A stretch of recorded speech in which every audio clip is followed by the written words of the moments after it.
Play store पे जाकर आप लोग हमारा जो ऐप है लर्निंग ऐप हिमेश लेक्चर जो डाउनलोड कीजिएगा कि उसमें मैंने सभी सेमेस्टर के इंग्लिश कंप्लीट कोर्स लॉन्च कर दिए हैं और साथ ही एमए इंग्लिश लिटरेचर के भी कोर्स लॉन्च हो चुके हैं। तो आइए शुरू करते हैं आज का वीडियो। आज की वीडियो में आपके लिए ये वेरी शॉर्ट क्वेश्चन है जिसमें आपके 10 क्वेश्चन आएंगे सेक्शन फर्स्ट में, और सेक्शन बी में आपके आएंगे 3 क्वेश्चन, और 6, 7, 8 ये क्वेश्चन आएंगे आपके जो है सेक्शन सी में, यानी कि खंड सा में। तो आज का वीडियो बहुत ही इंपॉर्टेंट रहेगा, इंटरेस्टिंग रहेगा आप सभी के लिए जो भी 5th सेमेस्टर के एग्जाम में बैठ रहे हैं। तो सभी सब्जेक्ट की प्लेलिस्ट बनी हुई है, आप लोग प्लेलिस्ट पर जरूर विजिट करते रहिएगा, और वीडियो के डिस्क्रिप्शन में भी आपको प्लेलिस्ट का लिंक मिल जाएगा, तो उसे भी आप देख सकते हैं। जिसका ऑन करेंगे आप वहाँ से लिंक को पेस्ट करके पूरी प्लेलिस्ट एक बार में आप देख सकते हैं वन टाइम में ही। और दूसरा पॉइंट ये है कि जिसका भी इंग्लिश जिसने ली है, चाहे आपका बीए फर्स्ट ईयर हो, सेकंड ईयर हो, थर्ड ईयर हो, या फिर आपके कोई भी सेमेस्टर हो, तो 5 सेमेस्टर की यानी 6 सेमेस्टर तक का इंग्लिश का कोर्स हमने अपलोड कर दिया है अपने एप्लीकेशन पर, लर्निंग ऐप पर, जिसका नाम है हेमेंद्र सिंह लेक्चर्स। और लोगो आपको यहाँ पर हम पेस्ट कर देंगे, उसको देख लेंगे आप। यही जाके आपको सर्च करना है प्ले स्टोर पर, और वहाँ से आपके लिए इंग्लिश क्लास 12 कंप्लीट मिलेगी, और आपका बीए की भी इंग्लिश कंप्लीट मिलेगी। साथ ही जिसका पीजी है, एमए इंग्लिश लिटरेचर से हैं, तो उनके लिए भी वहाँ पर कंप्लीट मटेरियल अवेलेबल रहेगा। तो अधिक देर ना करते हुए बाकी आप लोग प्ले स्टोर से डाउनलोड कर सकते हैं एज फ्री, और सारे कोर्स आपको लॉन्च हो चुके हैं। कोई भी सेमेस्टर हो आपकी इंग्लिश का, चाहे आपका बीए का हो, चाहे आप एमए का हो। तो आइए क्वेश्चन को देख लेते हैं फटाफट। लिखा है कि औद्योगिक क्रांति क्या है। औद्योगिक क्रांति क्या है? सन 1750 से लेकर 1850 के बीच में जो इंग्लैंड में क्या हुए थे, मध्य में परिवर्तन हुए थे, उन्हीं परिवर्तनों को औद्योगिक क्रांति का शब्द, औद्योगिक क्रांति शब्द का प्रयोग किया गया था। उन्हीं के लिए क्या हुआ था उसमें कि भाप के इंजन का, भाप के आधार पर जो है कृषि, जो भाप का जो प्रयोग किया गया था जेम्स वाट के द्वारा, आप शायद याद होगा, उसने स्टीम इंजन बनाया था। तो वहाँ पर न केवल कृषि पद्धति को बदला, बल्कि औद्योगिक विकास की गति भी तीव्र हो गई। तो क्वेश्चन इंपॉर्टेंट है, आप देख लीजिएगा। अगला क्वेश्चन आपका वेरी मोस्ट इंपॉर्टेंट है, औद्योगिक क्रांति के उत्तरदायी कारण, यानी औद्योगिक क्रांति हुई क्यों, तो उसमें आपको इस तरीके से लिख देना है। अब यहाँ पे ये समझिए, अगर क्वेश्चन आपका आ जाए लॉन्ग आंसर में, लॉन्ग क्वेश्चन में आ जाए, यानी दीर्घ उत्तरी में आ जाए, तो इन्हीं जो पॉइंट पर जो आपको यहाँ पर शो हो रहे हैं, पूंजी है, प्राकृतिक संसाधन है, वैज्ञानिक प्रगति है, उपनिवेशकों की स्थापना है, परिवहन संदेश वाहन साधनों का विकास है, बाजारों की अधिकता है, अनुकूलन परिस्थितियां हैं, शक्ति के साधन तथा श्रमिक हैं, उत्तरदायी सरकारी नीति। तो इन्हीं को आपके लिए हेडिंग बनाकर जो है उस क्वेश्चन का आंसर लिखना है। ठीक है, लर्निंग ऐप हमारा है, आपको प्ले स्टोर पर मिल जाएगा, वहीं आप जाके सर्च करेंगे हेमेंद्र सिंह लेक्चर्स। तो जैसे ही ये लोगो आपको नीचे शो हो जाएगा, उसी को इंस्टॉल कर लेना है।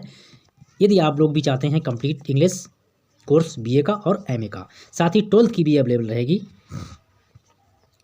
क्वेश्चन हमारा है प्रबोधन शब्द से आप क्या समझते हैं। तो प्रबोधन शब्द का बौद्धिक विविधता, स्वतंत्रता, अनुभविकता व इन आदि शब्दों से लगाया जाता है। तो क्वेश्चन इंपॉर्टेंट है, इसको आप देख लीजिएगा।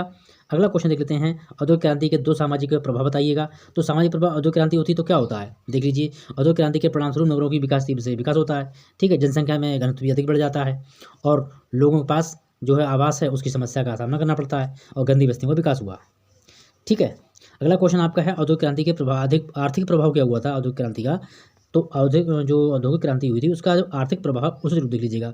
यहाँ पर क्या औद्योगिक क्रांति के प्रभावों को इस प्रकार देखिए, पूंजीवाद का उदय होता है, परिवहन के साधनों का विकास भी होता है, कृषि का विकास होता है, उत्पादन वृद्धि होती है, और इन सब के बाद क्या होता है, हमारे जीवन के स्तर में सुधार भी आता है।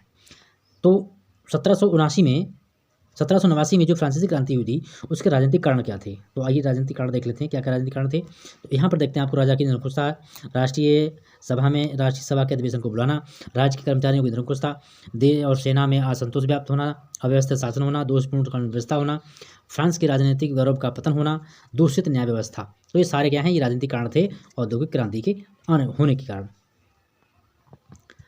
अब दिया हुआ है कि 1789 में फ्रांसीसी क्रांति के आर्थिक कारण क्या थे, किन आर्थिक कारणों से हुई थी। तो राज दरबार का अपव्यय हुआ, युद्धों का अपार व्यय हुआ, यानी युद्ध जो थे बहुत हुए, दोषपूर्ण कर व्यवस्था थी, और साथ ही पेरिस की जो पालियां थीं उन द्वारा की गई अस्वीकृति। यूनिट सेकंड है आपका, यूनिट सेकंड पे इंपॉर्टेंट बहुत अच्छे क्वेश्चन इसमें। अगस्त काम्टे को जो समाजशास्त्र है उसका जनक क्यों कहा जाता है।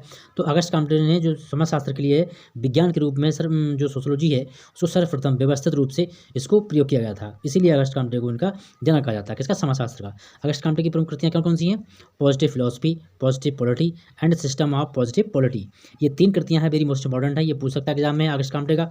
क्योंकि पूछ सकता है क्योंकि August Comte is the father of the sociology, sociology. So it is very most important question. August Comte बहुत इंपॉर्टेंट है, इनके क्वेश्चन जरूर पूछेगा वो, चाहे किसी तरीके से पूछ सकता है, तो उसे आप अच्छे से ध्यान रखिएगा। अगला क्वेश्चन हम देख लेते हैं कि अगस्त काम्टे द्वारा प्रतिपादित 3 स्तर को क्या, 3 स्तर जो नियम थे वो क्या थे, 3 स्तरों के नियम।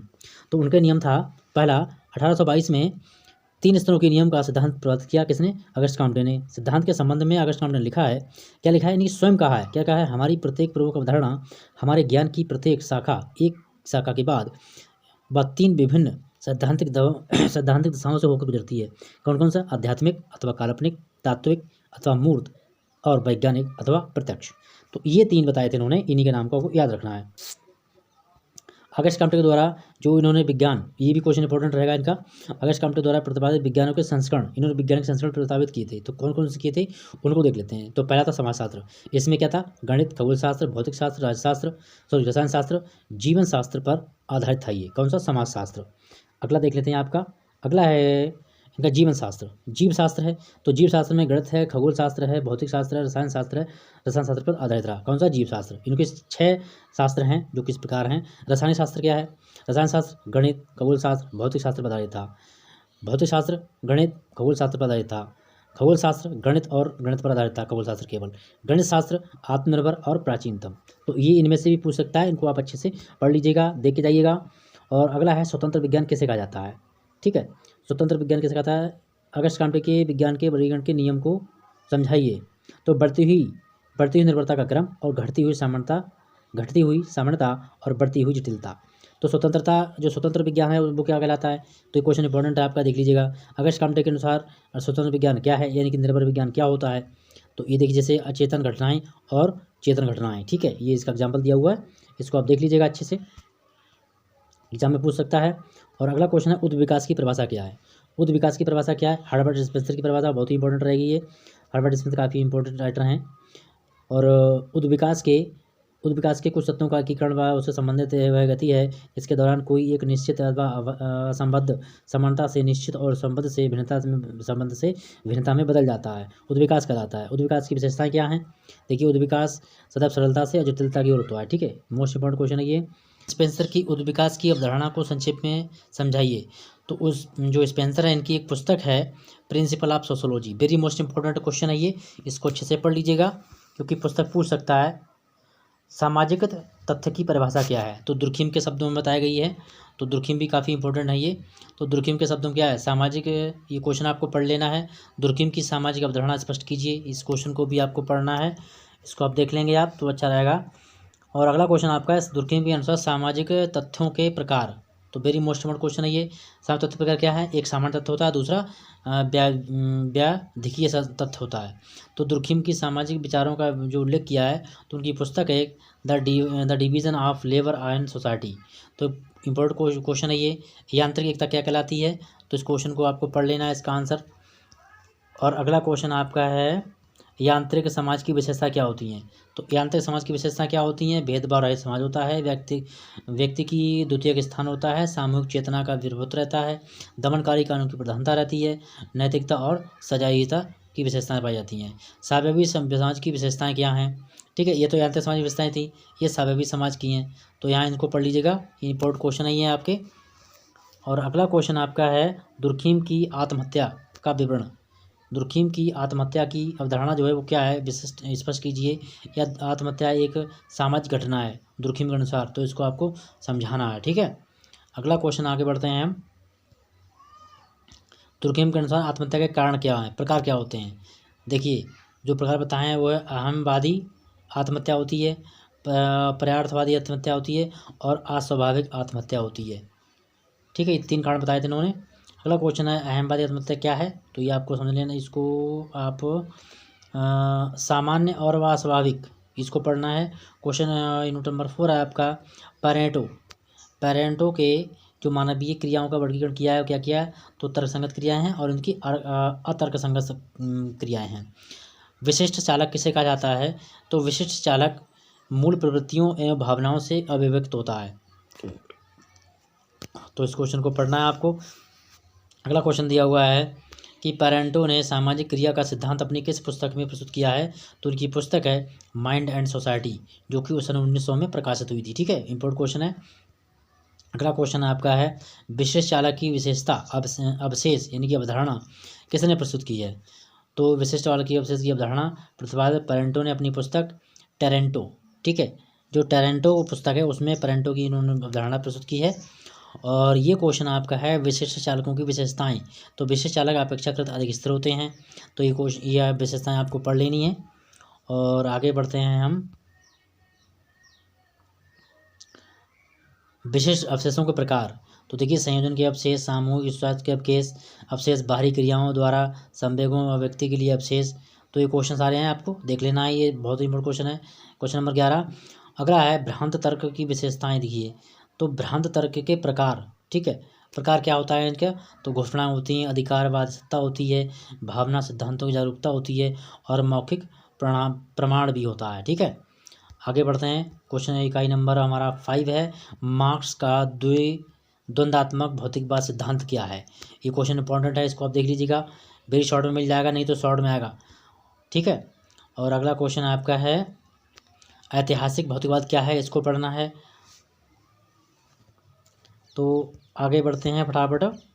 अगला क्वेश्चन आपका है, मार्क्स के ऐतिहासिकवाद की विशेषताएं बताइए।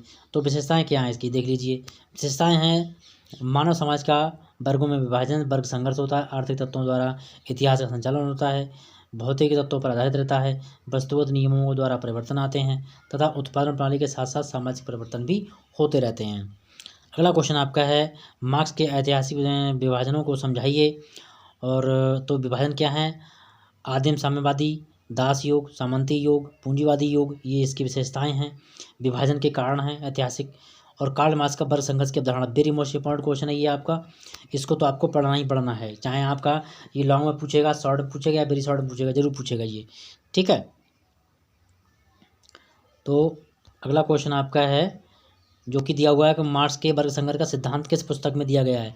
तो उनकी पुस्तक है दास कैपिटल तथा कम्युनिस्ट मैनिफेस्टो। तो ये दो पुस्तकें हैं कार्ल मार्क्स की, जो कि इन्हीं में इन्होंने वर्ग संघर्ष के सिद्धांत का मतलब उसको डिटेल में बताया है। तो है क्या, ये अवधारणा समझ लेते हैं।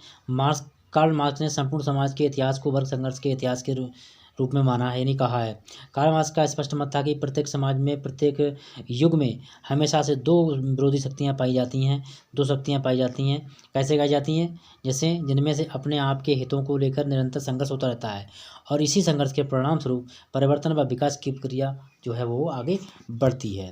क्योंकि एक वर्ग मजबूत होता है, एक काम वाला होता है, तो काम वाले का शोषण किया जाता है। सामाजिक जो परिभाषा है, सामाजिक क्रिया की परिभाषा आपको बतानी है, तो किसने दी है? मैक्स वेबर के अनुसार है, किसी क्रिया को सामाजिक क्रिया तब कहा जा सकता है जब उसकी शक्तियों द्वारा लगाए गए व्यक्तिगत कारण से उसकी प्रक्रिया को हम स्पष्ट कर पाएँ। मैक्स वेबर के अनुसार सामाजिक क्रियाओं की विशेषताएं बताइए। तो सामाजिक क्रिया विशेषताएं मैक्स वेबर के अनुसार ये दी हुई हैं। इनमें क्या क्या है? सामाजिक क्रिया एक दूसरे के उन्मुख होती है, प्रत्येक प्रकार की क्रिया व सामाजिक नहीं होती है, प्रत्येक प्रकार की क्रिया जो सामाजिक नहीं होती है, प्रत्येक प्रकार का मानवीय संपर्क सामाजिक नहीं होता है, और सामाजिक क्रिया समरूप नहीं होती है। तो ये इसका क्वेश्चन था। ये तार्किक क्रिया से आप क्या समझते हैं? मैक्स वेबर के अनुसार है कि जो सामाजिक क्रिया उसको वर्गीकृत किया गया है, तार्किक क्रिया, मूल्यांकनात्मक क्रिया, प्रभावात्मक क्रिया तथा परंपरात्मक क्रिया।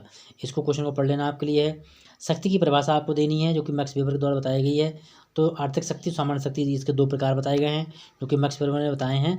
तो आपका क्वेश्चन नंबर 6 और 7 दोनों ही पढ़ना है आपके लिए। तो शक्ति वह संभावना है जिसमें एक व्यक्ति ऐसे सामाजिक संबंध से होता है वह प्रतिरोध के बावजूद भी अपनी इच्छा को मनवा सके, चाहे वह संभावना का आधार कुछ भी हो, ठीक है। आगे बढ़ते हैं। मैक्स वेबर के अनुसार सत्ता के प्रकार बताइए। तो वैश्विक सत्ता, वैधानिक सत्ता है, परंपरागत और करिश्माई सत्ता है। तो यहाँ पर आ गए हम आगे। परंपरागत सत्ता से आप क्या समझते हैं? तो ये परिभाषा दी हुई है, इसको आपको पढ़ना है। करिश्माई सत्ता क्या है? ये क्वेश्चन आपसे पूछ लेगा, किसी न किसी में जरूर पूछेगा। मैक्स वेबर के धर्म समाजशास्त्र को क्या कहते हैं? ये क्वेश्चन आप पढ़ लीजिएगा, इंपॉर्टेंट है आपका। तो इसको आपका आंसर यहाँ पर शो हो रहा होगा, इसको आपको देख लेना है, अच्छे से पढ़ना है इसके लिए कि पूछ सकता है। मैक्स वेबर के अनुसार मूल्यांकनात्मक क्रिया क्या होती हैं? वेरी मोस्ट इंपॉर्टेंट क्वेश्चन है ये आपका। अब आप 7th को यूनिट में क्या है? प्रतीकात्मक व अंतक्रियात्मक सिद्धांत को किसने प्रस्तुत किया था? तो ये जो है प्रस्तुत किया है हर्बर्ट मीड ने, ठीक है। इनकी पुस्तक है mind self and society, mind self and society नाम की पुस्तक है, जो कि हर्बर्ट मीड की है। हर्बर्ट मीड की प्रमुख पुस्तक कौन सी है? तो माइंड सेल्फ एंड सोसाइटी, इनकी पुस्तक है। मतलब कि मैं मुझे, इनकी आई एंड मी के नाम से जाना जाता है इनका सिद्धांत। तो यहाँ पर जो क्वेश्चन दिया हुआ है फोर्थ, जो मीट के सिद्धांत के प्रतत्व है मैं और मी, इनको समझाना है आपके लिए। तो इम्पोर्टेंट क्वेश्चन है आपका। अगला क्वेश्चन है स्वकार्य, यहाँ पर दिया हुआ है, इसको पढ़ना है आपके लिए। क्वेश्चन नंबर आपका जो अगला है यूनिट 8 में दिया हुआ है, पार्सन्स द्वारा प्रतिपादित सिद्धांत जो है वह सामाजिक व्यवस्था सिद्धांत कौन सा है। तो ये याद दिया हुआ है, पार्सन्स के अनुसार मतानुसार संरचना इकाइयों का प्रकार्यात्मक संबंध पाए जाते हैं, उनमें क्रमबद्धता उत्पन्न होती है और ये क्रमबद्धता सामाजिक व्यवस्था को जन्म देती है, जो कि गतिशील होती है और सामाजिक व्यवस्था सामाजिक अवस्था की आवश्यकताओं की पूर्ति भी करती है। तो ये क्वेश्चन हो गया। अगला क्वेश्चन आपका है, पार्सन्स के अनुसार सामाजिक व्यवस्था की कितनी व्यवस्थाएँ होती हैं, संस्थाएँ होती हैं। तो यहाँ पर देखिए 3 संस्थाएँ बताई इन्होंने, संवादात्मक संस्थाएँ, नियामक संस्थाएँ और सांस्कृतिक संस्थाएँ। अगला क्वेश्चन आपका है, पार्सन्स के अनुसार सामाजिक संरचना के प्रमुख रूप कौन कौन से हैं। तो यहाँ पर दिए हुए हैं सार्वभौमिक कीर्तिमान, सार्वभौमिक प्रदत्त कीर्तिमान, विशिष्ट अर्जित कीर्तिमान और विशिष्ट प्रदत्त कीर्तिमान। तो ये इसके आंसर हैं। क्वेश्चन नंबर अगला है हमारा, पार्सन्स के अनुसार सामाजिक क्रिया के कौन कौन से तत्व होते हैं। तो वंशानुक्रम एवं पर्यावरण, साधन एवं साध्य यानी लक्ष्य, अंतिम मूल्य तथा प्रयत्न। तो ये 4 बताए इन्होंने हैं। पार्सन्स के अनुसार सामाजिक क्रियाओं के प्रकार क्या हैं, ये तो तत्व थे। तो ज्ञानात्मक क्रियाएं, भावात्मक क्रियाएं और मूल्यात्मक क्रियाएं, तो 3 प्रकार बताए क्रियाओं के हैं। अगला क्वेश्चन आपका है इनका, जो पार्सन्स के अनुसार बताया गया सामाजिक व्यवस्था की संरचना तत्व बताइएगा। तो नातेदारी व्यवस्था है, सामाजिक स्त्रीकरण है, शक्ति व्यवस्था है तथा धर्म एवं मूल्य संगठन है। पार्सन्स के सामाजिक क्रियाओं के सिद्धांत को स्पष्ट कीजिएगा। तो पार्सन्स के सामाजिक क्रियाओं सिद्धांत स्पष्ट करना है। तो ये आपका दिया हुआ क्वेश्चन नंबर 8वां, वेरी मोस्ट इंपॉर्टेंट है, इसको आपको पढ़ लेना अच्छे से। क्वेश्चन नंबर आपका 9 है, पार्सन्स के अनुसार सामाजिक तत्व के मूल तत्व कौन कौन से हैं। तो यहाँ पर मूल तत्व दिए हुए हैं। अगला क्वेश्चन आपका इंपॉर्टेंट बहुत रहेगा, मध्य अभिसीमा सिद्धांत की परिभाषा किसने दी है। तो रॉबर्ट के मर्टन ने दी है। इसको आपको जरूर पढ़ना है और पढ़ के जाना है, ठीक है। अगला क्वेश्चन आपका है, मर्टन के अनुसार अकार्य की परिभाषा दीजिए। अकार्य क्या है वो यहाँ दिया हुआ है। प्रकार्य और कार्य 2 प्रकार के इन्होंने बताए हैं। तो यहाँ पर जो क्वेश्चन है फिलहाल में प्लेलिस्ट पे आप जो विजिट जरूर कर लेना है, क्योंकि वहाँ पर भी इंपॉर्टेंट क्वेश्चन बताए हैं। और लॉन्ग क्वेश्चन का वीडियो एक और आएगा, इसके साथ में समाज शास्त्र का फर्स्ट पेपर कंप्लीट हो जाएगा, जिसमें शॉर्ट और लॉन्ग दोनों ही कवर करेंगे। मिलेंगे नेक्स्ट वीडियो में। Thank you. और